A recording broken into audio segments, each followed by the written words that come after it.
5, 4, 3, 2. Crank it, Jerry. Welcome to Into the Wild, the official podcast of the Washington Wild Pigs. What do you hear? What do you say? It's the best sports podcast in the world. Wait, is that true? If you're committed enough, you can make any story. I once convinced a woman that I was Kevin Costner, and it worked because I believed it. Now, here's your host, Kyle Dawson. Did you get the popcorn?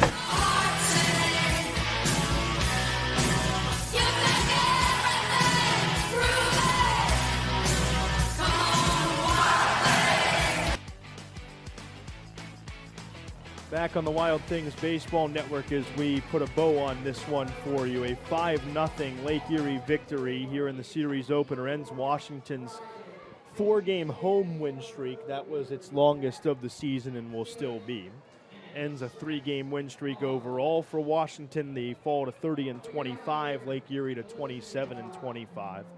The scoring in this game was across 3 separate innings for the Lake Erie Crushers. In the top of the third, Lake Erie grabbed an RBI double by Zach Campbell. A couple batters later, Alfredo Gonzalez hit a would-be double play ball, but on the return throw to first base, it sailed wide of Andrew Check and got back to the retaining wall to make it 2-0 as the run Campbell came across to make it 2-0 Lake Erie. Crushers added a run in the 7th inning against Jordan DiValerio before he would leave the game after 6 2/3. A RBI single by Zach Campbell, the culprit. DiValerio suffers the loss today in a tough luck one after his 6th quality start.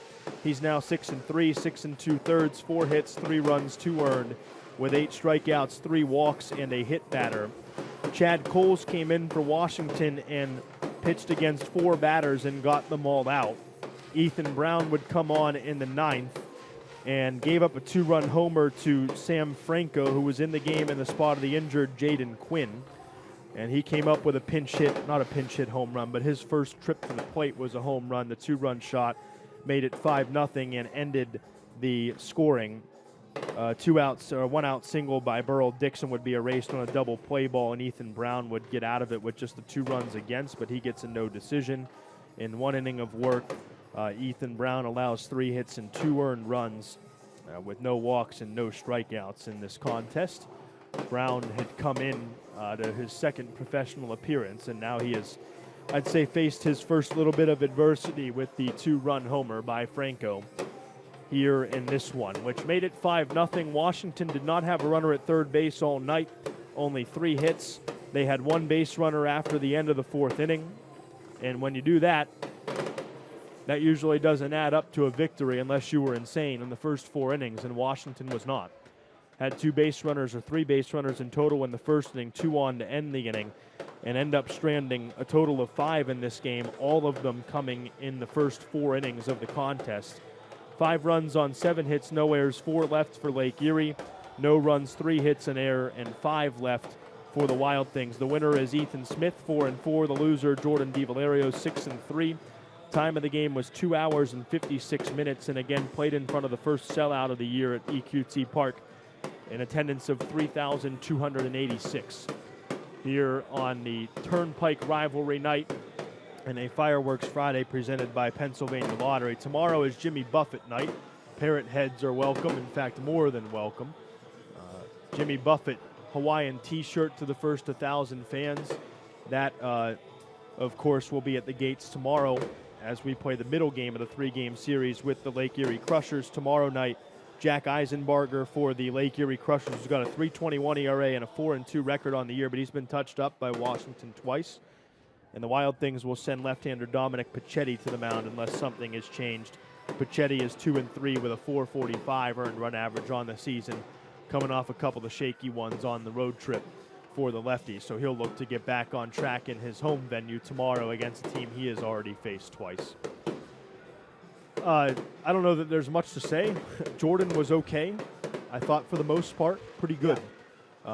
Chad Cole's good. Ethan Brown, it is what it is, I think. I'm not worried about that outing from him. I'm not worried about one pitch that's hit the opposite way over the wall and a pitch that came in very hard. A little bit concerned with the offense, but they're without Tyreek Reed right now, and it might just be one of those nights after a sweep And you got yourself with that sweep, I think, the ability to drop 1 or 2 in this weekend series. That said, I think you'd like to have the series for sure. You'd have liked to keep the roll going tonight. It is what it is. It's a loss, and it's the 5th time Washington has been shut out this year. You had to lose again at some point, right? And if you're going to lose, it might as well be tonight. We know that the Wild Things have been much better the final 2 games of a series for the beginning of this year than they have in the first game, in the series opener, most of the time. So at that point, if you go out and win the next 2 games, as the Wild Things, like I just said, have often done this season, then at that point, pretty much all is forgiven, right? If you take the series against Lake Erie, which obviously you would love to do, to maintain that momentum heading into the All-Star break. So pretty much everything just seemed to be a bit off tonight. I do think that was a really good start for DiValerio, who's beginning to look more and more like himself from the last year or 2. In addition to that, Chad Coles is starting to look like a really good option now to the bullpen. And that's really good news for this team to have another high leverage arm that you can trust. Bullpen is and going I think really he's turning in the into right that. direction. Yeah, like it really is. In the right direction. There are more and more guys that I think can be trusted to go out there in the 7th, 8th, and 9th and give you solid innings. And that's going to be a really good thing long term for this team. Some nights even the best teams don't have it. Yep. And that was what it was tonight. 5th time the Wild Things have been shut out. They fall to 30-25 on the year. Lake Erie goes to 27-25. Now a game and a half difference.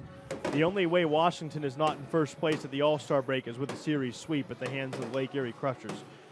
I know it's easy for me to say, but I wouldn't expect that. I would expect Washington to grab one of the next 2 games at the very minimum.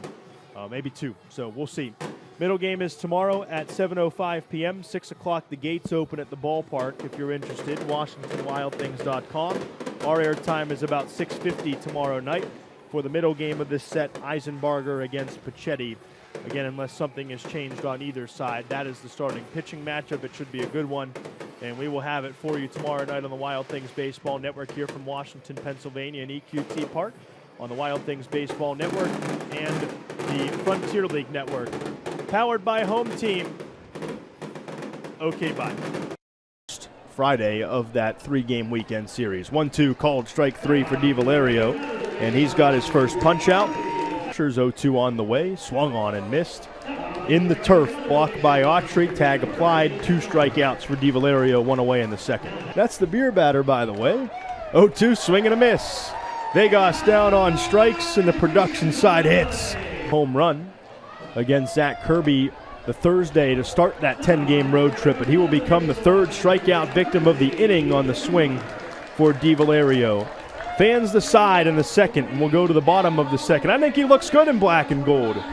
Often goes 6, 7, or even 8 innings into the game. Strikeout on the slider for out number 1. And there you go, first strikeout since the second. Darn Saints. 2-2, fastball blows it by him. First strike 3.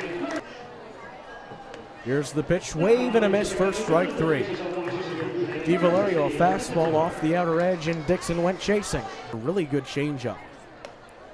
Gets the fastball by Quinn for strike 3 on a pitch that he chased. 8th strikeout for DiValerio as he records the first out of the 7th. To all 3 Lake Erie runs tonight. 0-2 is a swing and a miss.